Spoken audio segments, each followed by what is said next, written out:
In the year 1978, one small town was rocked by a mystery that remains unsolved to this day, leaving behind unanswered questions and a community desperate for answers. Decades later, her story continues to haunt those who remember and are intrigued to seek the truth. This is the case of Pamela Harvey, the woman who disappeared in 1978. Pamela Harvey was born in 1955 and raised in McKellar, Ontario, a small town with about 400 in population. It was just outside of Parry Sound. In her late teens, she moved to Chilliwack, British Columbia, in search of a freer lifestyle. She soon became pregnant and married, but the relationship didn't last long. Within a year, she legally separated from her husband, with whom she had cut all ties with. She moved back to Ontario with her son Ricky in 1977. Nobody knows why she chose to move to Sudbury. It's possible she met someone while working as a waitress or through someone in her friend circle. Pamela and Ricky moved into a one-bedroom apartment, and she found work as a part-time waitress at the pub-style restaurant in the Kingsway Hotel. It was a popular hangout for the Coffin Wheelers motorcycle gang.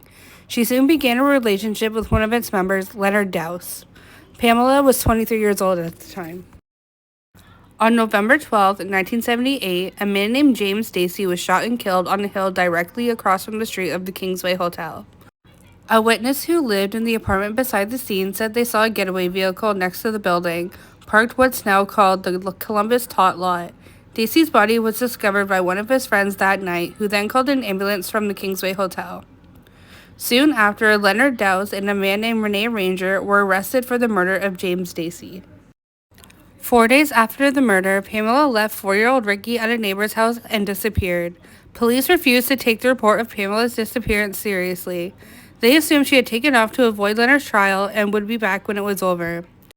On August 9, 1975, there was another disappearance of a 20-year-old girl named Jane Smith. It had attracted local media attention, so there's very little coverage of Pamela's case. At Leonard's trial in 1979, a woman named Wendy said she had been drinking with Pamela, Leonard, and another friend the night of the murder. She said she left and returned with a friend, but Pamela seemed to be nervous and didn't want to let them inside. People often wonder if Pamela knew about their plan. Did she witness the murder, or did a member of the Coffin Wheelers assume Pamela was risky due to her association with Leonard, or did she leave because she was scared? Regardless of what she might have known, her family does not believe she would have abandoned Ricky, and the circumstances of his arrival to neighbors only add further suspicion to her disappearance. According to Sarah May, who wrote about the case in her book Unsolved Sudbury, there are 3 scenarios. Wendy told the Harvey family that Pamela left Ricky in her care overnight, and when she didn't return the next day, she gave Ricky to the neighbor, a man named Milford. However, Milford told the family that it was Pamela who had arranged for Ricky to stay with him for 2 weeks. Then Milford changed the story and said Pam had only left a note asking him to watch Ricky for 2 weeks. The family never saw the note. In 1990, Pamela's family hired a private investigator who had claimed to have located her in Thunder Bay, Ontario. However, when her sister went to the house, the woman who lived there said she had never heard of Pamela Harvey. Pamela Harvey left her cigarettes, purse, and all her belongings behind. Her family remembers her as a gentle dreamer who would have never left her son.